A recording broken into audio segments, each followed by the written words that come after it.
Assalamualaikum warahmatullahi wabarakatuh. Perkenalkan, nama saya Asra Lukman dengan NIM 23030424. Di sini saya akan menjelaskan kenapa warga Indonesia itu memilih menjadi TKI. Mengapa warga Indonesia memilih menjadi TKI? Yang itu ada faktornya. Yang pertama itu ada faktor ekonomi. Alasan paling dominan yang mendorong warga Indonesia itu untuk memilih menjadi TKI atau bekerja di luar negeri itu karena faktor ekonomi. Banyaknya calon TKI yang berasal dari daerah pedesaan atau kota-kota kecil di mana lapangan pekerjaan yang sangat minim dan terbatas. Banyak juga upah minimum yang ditawarkan tidak mencukupi kehidupan pasar. Selanjutnya, penghasilan di luar negeri itu relatif lebih tinggi. Gaji yang diterima para TKI terutama di negara Hong Kong, Singapura, Taiwan, Jepang, Arab itu seringkali jauh lebih tinggi dibandingkan dengan gaji yang ada di Indonesia sendiri. Contohnya, pekerjaan rumah di Indonesia bisa menerima gaji 2-1 juta per bulannya. Sedangkan di Hong Kong atau Taiwan, pekerjaan rumah tangga itu sendiri bisa mencapai gajinya 7-10 juta per bulannya, tergantung kontrak. Selisih ini juga sangat signifikan apalagi jika dibandingkan dengan biaya hidup di pedesaan, di mana hidup di pedesaan itu relatif lebih rendah. Akibatnya bekerja sebagai TKI menjadi pilihan rasional bagi mereka yang ingin meningkatkan taraf hidup keluarganya. Kedua, itu ada keterbatasan lapangan kerja di dalam negeri. Yang pertama, ada kesempatan kerja yang terbatas di daerah-daerah. Di berbagai wilayah di Indonesia, terutama di daerah tertinggal terpencil, kesempatan kerja itu sangat minim. Industri hanya berkembang di kota-kota besar. Sementara di pedesaan, masyarakat hanya mengandalkan sektor pertanian yang hasilnya tidak menentu. Yang kedua itu ada upah minimum yang tidak kompetitif. Walaupun Indonesia memiliki kebijakan upah minimum provinsi atau UMP, angka tersebut tidak sebanding dengan kenaikan biaya hidup mereka. Di banyak daerah, UMP hanya cukup untuk kebutuhan pokok tanpa sisa untuk menabung ataupun keperluan untuk pendidikan anak-anak mereka.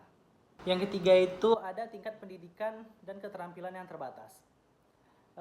Sebagian besar TKI berasal dari latar belakang pendidikan yang rendah, yaitu lulusan SD dan SMP, atau maksimal SMA. Mereka kesulitan bersaing dalam dunia formal di Indonesia yang semakin ketat dan juga menuntut keterampilan tinggi dan sertifikasi. Namun di luar negeri, terutama untuk pekerjaan domestik atau buruh pabrik, keterampilan dan pendidikan bukanlah syarat utama. Calon TKI hanya perlu pelatihan dasar dan kemampuan berbahasa. Hal ini membuat peluang kerja di luar negeri itu terasa lebih terjangkau. Dan yang keempat, ada faktor sosial dan budaya. Yang pertama itu pengaruh lingkungan dan keluarga. Di banyak daerah seperti contoh daerahnya ada di Lombok, Indramayu, Cirebon, dan Tulungagung, menjadi TKI itu sudah menjadi hal yang umum. Banyak calon pekerja terinspirasi oleh cerita sukses tetangga atau saudara yang bekerja di luar negeri dan berhasil membeli tanah atau kendaraan.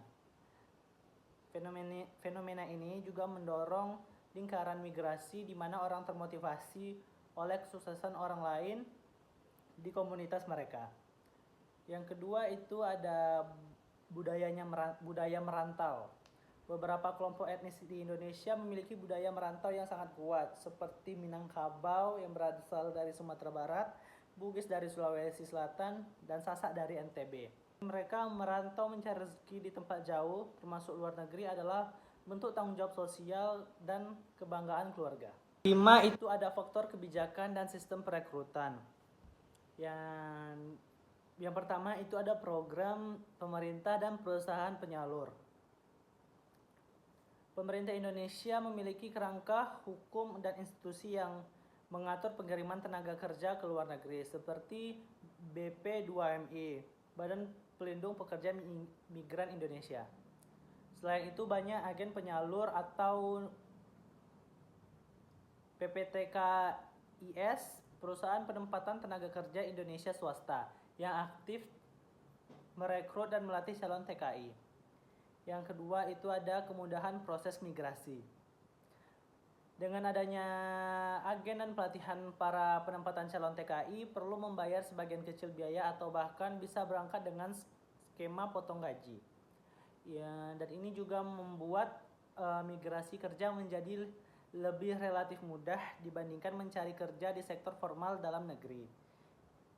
Dan yang keenam itu ada tingginya permintaan tenaga kerja di negara tujuan.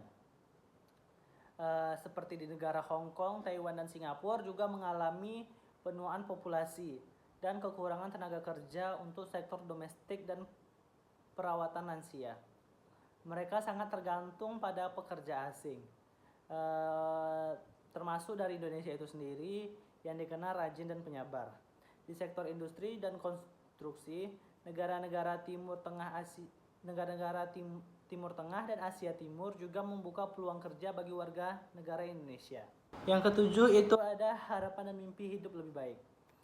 Bekerja di luar negeri seringkali dilihat sebagai jalan untuk keluar dari lingkaran kemiskinan, memberi masa depan lebih cerah bagi anak-anak, dan meraih mimpi memiliki usaha sendiri atau kehidupan yang lebih layak.